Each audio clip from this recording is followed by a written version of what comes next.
কোথায় রেখেছে কে জানে। সারা আলমারি খুঁজে নিয়ে আমি এখানে নেই তো নেই। কোথায় রেখেছে? তোমাকে আমি বলেছিলাম তো যে আলমারিতে রাখতে। তুমি সারা বাড়ির মধ্যে এদিক সেদিক কোথায় রেখে দাও? অন্য কিছু পরে যাবো? এই ব্লেজারটাই আমার দরকার ছিল। তোমার মধ্যে কি একটা কমন সেন্স নেই?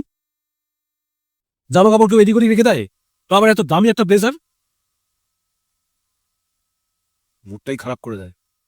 সরে এখান থেকে বাবু, এদিকে আয় তো। এখনই। হ্যাঁ। বলো। বাবু, তুই বৌমার সাথে এইভাবে কথা বলিস কেন? কিরকম ভাবে কথা বলি মা?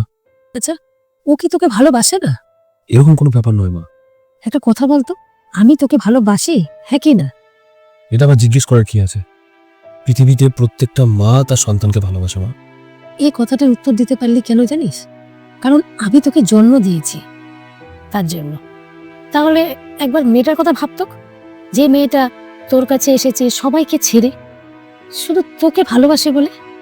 তুই জানিস একটা মেয়ের কাছে কত কঠিন এই কাজটা?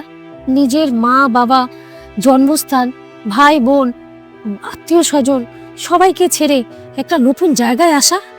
অন্যের মা বাবা, ভাই বোন, আত্মীয় স্বজন সবাইকে নিজের মতো করে দেওয়া।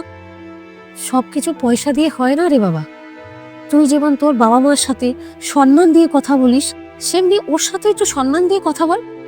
দেখ বাবা, তোর যতই মাথা গরম হোক না কেন, যতই রাগ উঠুক না কেন, তুই ওই মেয়েটার সাথে এরকম ব্যবহার করিস না, যাতে ও তোকে সম্মান করাই ছেড়ে দিক। যা, ওকে গিয়ে সরি বলে আয়। এরপর থেকে যদি তুই ওর সাথে এরকম ব্যবহার করিস, তাহলে আমি তোর সাথে কোনো কথা বলবো না।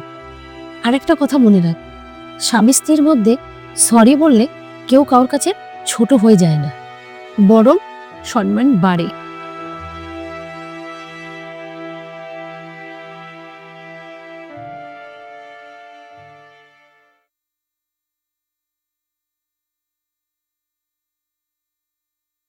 সরি, আমি তোমাকে একটু বেশি বলে দিই মাঝে মাঝে। প্লিজ ক্ষমা করে দাও আমাকে। ঠিক আছে, কোনো ব্যাপার না। থ্যাংক ইউ মা।